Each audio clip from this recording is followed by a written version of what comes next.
শীষ আলাইহিসসালাতু ওয়াসসালামের কাছে পাঠাইছেন 50টা সহিফাখানা, ইদ্রিস আলাইহিসসালাতু ওয়াসসালামকে দিয়েছেন 30টা, ইব্রাহিম আলাইহিসসালাতু ওয়াসসালামকে দিয়েছে 10টা, মুসা আলাইহিসসালাতু ওয়াসসালামকে তাওরাত কিতাব দেওয়ার আগে পাঠাইছে আরো 10টা, তারপরে ওনাকে দিয়েছে তাওরাত কিতাব। এভাবে 100খানা সহিফা চলে গেছে। 4খানা মুসাকে দিল একটা তাওরাত, জাবুর দাউদ আলাইহিসসালাতু ওয়াসসালাম, ঈসা, ইনজিল, মুহাম্মদুর রাসূলুল্লাহ, কোরআন, সমস্ত কিতাবের মধ্যে শুধু একটাই কথা আসছে, দুনিয়া সমস্ত গুনাহের মূল। দুনিয়ার মহাব্বত সমস্ত গুনাহের, সমস্ত কিতাবে এই মেসেজটা আছেই, দুনিয়ার মহাব্বত সমস্ত গুনাহের মূল। যে ব্যক্তি দুনিয়ার প্রতি মহাব্বত রাখবে সে গুনাহের দিকে ধাবিত হবে।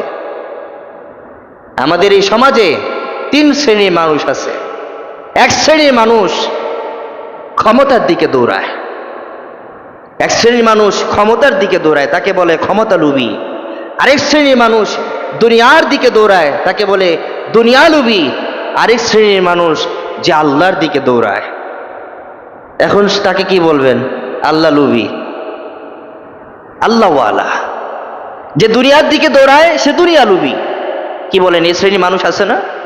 আছে না? আছে। আরেক শ্রেণীর মানুষ ক্ষমতার লোভী, ক্ষমতার দিকে দৌড়ায়। সেটা কেমন?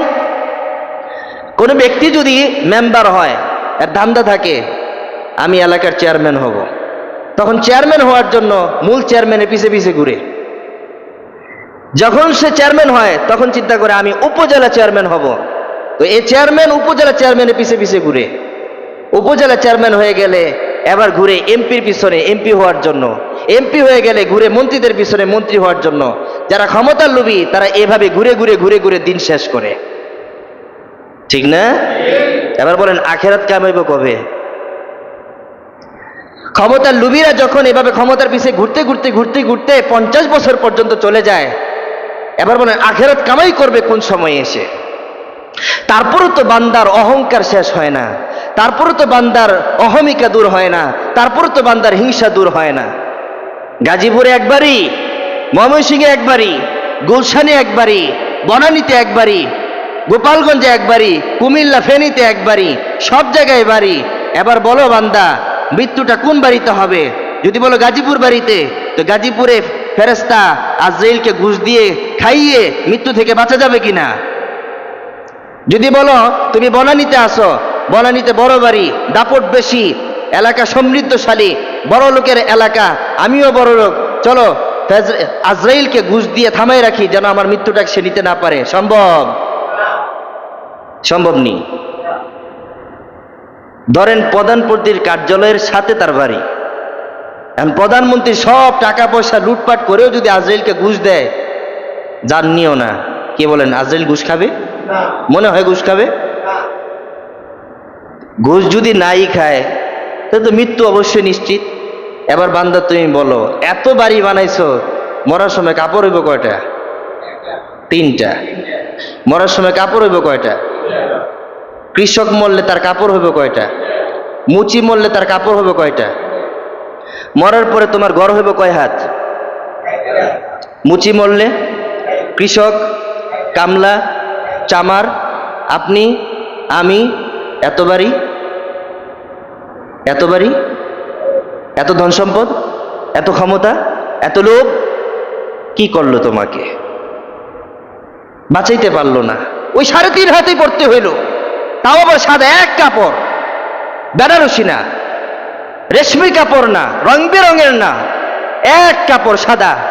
ওই যে দোকানে ওই সাদা কাপড়ের মূল্য যত, কৃষকের গায়ে ঠিক একই মূল্যের কাপড় হবে, ঠিক না? কত বাড়ি বানাইছো বলো? সমস্ত বাড়ি দিয়ে হলো তুমি 3.5 কাপড়কে 4 কাপড় বানাইতে পারবা না। সমস্ত বাড়ি বিক্রি করে হলো তুমি 3 কাপড়কে 5 কাপড় বানাইতে পারবা না।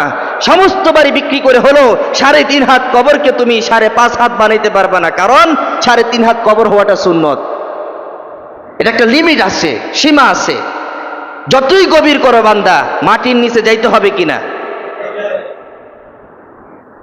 বড় বড় প্রতাপশালীরা তো ঘুমাই রইছে, তুমিও তো প্রতাপশালী, তুমি ঘুমাইবে না? বড়াই করে লাভ নাই। কিসের প্রতি আমার লোভ? দুনিয়ার প্রতি। রসুল করিম সাল্লাল্লাহু আলাইহি সাল্লাম খালি একটা খেজুরের চাটের উপরে ঘুমাইতেন, শুয়ে থাকতেন। তিনি যখন শোয়া থেকে উঠতেন, ওনার পিঠে ওই খালি চাটের খেজুরের যে আঁশগুলো ছিল, যে ডালগুলো ছিল, ডালের দাগগুলো ওনার গায়ে লেগে থাকতো। তিনি যে চাটের উপরে ঘুমাইতেন।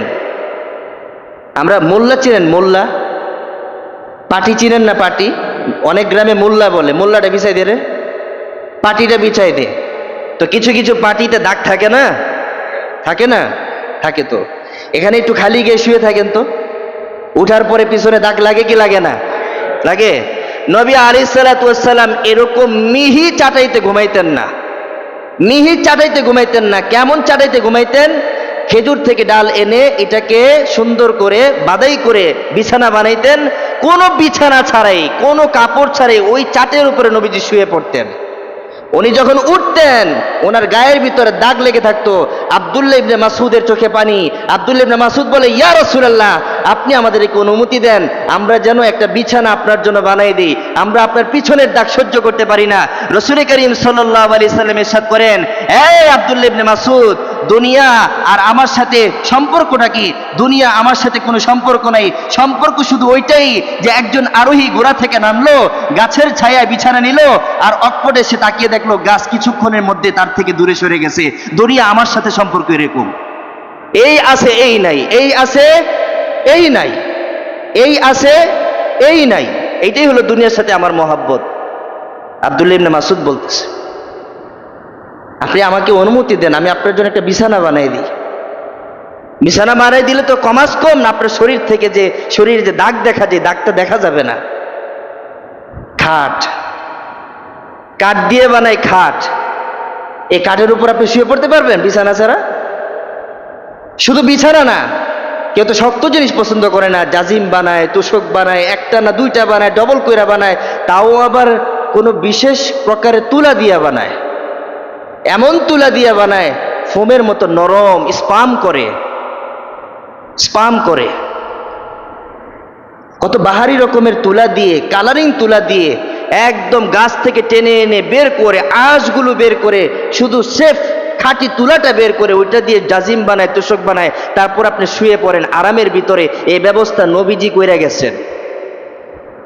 এই নবীজি আমাদের জন্য দোয়া কইরা গেছেন, আমার উম্মতকে আল্লাহ তুমি কষ্ট দিও না। নবীজিকে আল্লাহ তাআলা বলছিলেন, অফার দিছিলেন, মুহাম্মদ আমার, আমি আপনাকে মক্কার বাহাতা উপত্যকা আছে, বাহাতা, মক্কার একটা বাহাতা উপত্যকা আছে, এটাকে আমি আপনার জন্য স্বর্ণে পরিণত করে দিই। নবীজি বলতেছিলেন, নবীজিকে আল্লাহ তাআলা বলছিলেন, হে নবী আমার, আপনার জন্য মক্কার বাহাতা উপত্যকাকে আমি স্বর্ণে পরিণত করে দিই, হীরা জহরতে পরিণত করে দিই। আল্লাহ তাআলার কাছে নবীজি কি বলছেন জানেন? আল্লাহকে বলছি, ইয়া আল্লাহ, হে আমার রব, আমার এরকম চাই না, আমি দুইটা জিনিস চাই। যখন তুমি আমাকে নিয়ামত দিবা আমি শুকরিয়া আদায় করব, তখন আমার কাজই হবে শুকরিয়া আদায় করা। আর যখন আমার কাছে কোনো নিয়ামত থাকবে না, আমি যখন অভুক্ত থাকব, তখন আমি তোমার কাছে অকাতরে নিজেকে বিলাই দিব, হে আল্লাহ, তুমি ছাড়া আমার কেউ নাই।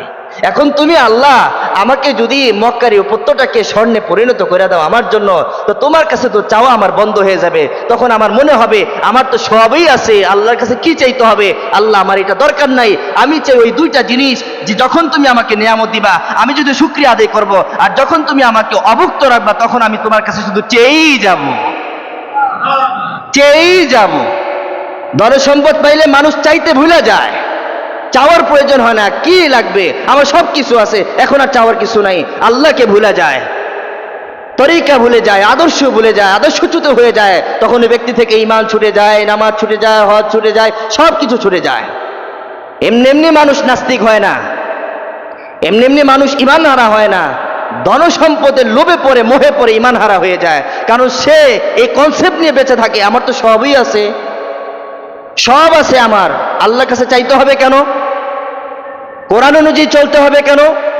হাদিস অনুযায়ী চলতে হবে কেন? এই জন্য সে কোরআনকে বাদ দেয়, হাদিসকে বাদ দেয়, আল্লাহকে বাদ দেয়, নবীকে বাদ দেয়, আমি মালিক, আমি রাজাদিরাজ।